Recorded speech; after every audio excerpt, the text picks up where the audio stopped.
থেকে জানাতে চাই যে আমাদের ঢাকা সাংবাদিক ইউনিয়নের সিনিয়র সদস্য শেখ আনোয়ার হোসেন, যে দৈনিক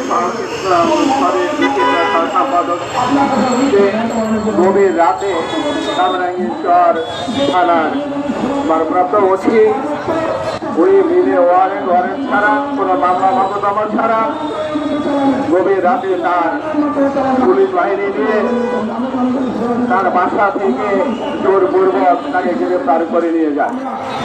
এই সময় আমাদের সাংবাদিক তাকে বারবার জিজ্ঞাসা করে কোন কারণ, কি ব্যাপার, কোন গ্রেফতারি পরোয়ানা আছে কিনা, সে কোনো সদুত্তর দিতে পারেনি। পরে সেই গভীর রাত থেকে তাকে থানায় বসিয়ে রেখে একজন নির্বাহী ম্যাজিস্ট্রেটের কাছে তাকে জিজ্ঞাসাবাদ করা হয় এবং তাকে বলা হয় যে তাকে ভ্রাম্যমাণ আদালতের মাধ্যমে তাকে সাজা দেওয়ার জন্য।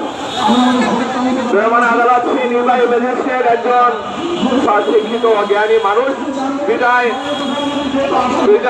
তিনি তার আনোয়ারের বিরুদ্ধে যে অভিযোগ সেটি তিনি সুস্থভাবে নজর দিয়ে দেখেন তার বিরুদ্ধে কোনো সুস্থ কোনো অভিযোগ নেই। বিদায় সে আনোয়ারকে তিনি মৃত্যুর খালাস দেন এবং সেই গ্রেফতারি পরোয়ানা থেকে পুলিশের হাত থেকে তিনি রেহাই পান। আমরা মনে করছিলাম 5ই আগস্টের পরে হয়তো আমাদের সাংবাদিকরা নির্যাতন শুরু থেকে স্বাভাবিকভাবে কাজকর্ম করতে পারবে। আমরা দেখলাম সেই স্বৈরাচারী সরকারের আমলের মতো সেই স্বৈরাচারী সরকারের পুষ্প পালিত এই এক শ্রেণীর পুলিশ আজও মাঠে, আজও থানায় কর্মে ব্যস্ত রয়েছে। তাদের সেই স্বৈরাচারী সরকারের আমলে তাদের যে কাজ কর্ম তারা আজও বলতে পারেনি, তাদের চরিত্রকে তারা আজকের সমাধান করতে পারেনি। তারা সেই রকমই সেই দক্ষতা সাংবাদিকের উপরে পুরো নির্যাতন করার জন্য সাধারণ মানুষদের উপরে সেই অন্যায় অত্যাচার তারা বহাল তবিয়তে কাজ করে যাচ্ছে। আমরা বলবো এরকমের যদি মামলা মোকদ্দমা ছাড়া একজন সাধারণ মানুষকে গভীর রাতে গ্রেফতার করা হয়, তার পরিবারের কি অবস্থা হয়। এভাবে যদি এখনো এই বর্তমান গণতান্ত্রিক সরকারের আমলে যদি এভাবে আমাদের সাংবাদিকদের বিরুদ্ধে এভাবে অন্যায় অত্যাচার যে কোনো মুহূর্তে কোনো পরীক্ষা, কোনো নিরীক্ষা, কোনো মামলা, কোনো মোকদ্দমা ছাড়াই যদি হয়, তাহলে আমরা নিরাপত্তা কোথায় আমাদের দিকে আমরা কিভাবে কাজ করবো? আমাদের দাবি থাকবে প্রশাসনের কাছে, যেসব থানায় ওসিরা আছে, যেসব থানায়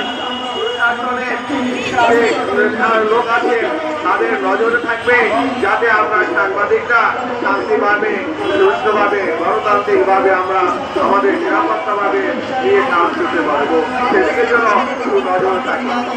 আনোয়ারের নামে কোনো মামলা মোকদ্দমা না থাকলেও তার পারিবারিক সম্পত্তি নিয়ে কামরাঙ্গীরচরে কিছু অভিযোগ আছে কিন্তু এই শত্রুতা মামলাগুলি সাধারণত করে সিভিল মামলা চলতেছে। এই মামলাগুলি থেকে বর্তমানে সে জামিনে আছে। এই মামলার কোনো তার কোনো গ্রেফতারি কোনো নেই, অথচ এই পুলিশকে হয়তো যে বা সাহারা হয়তো উস্কানিতে সেই টাকার লোক লালসা দেখে তাকে গ্রেফতার করায় এবং তার এই গ্রেফতারে তার পরিবার এবং তার যে মানহানি হয় তাতে মানহানি হয়। এই ব্যাপারে আমরা আজকে মানববন্ধন করে আমরা ঢাকা সাংবাদিক ইউনিয়নের সিনিয়র সদস্য হিসাবে আমাদের দাবি থাকবে যে এই মামলাটি কেন গ্রেফতার করা হলো এটা সুষ্ঠু তদন্ত করে প্রশাসন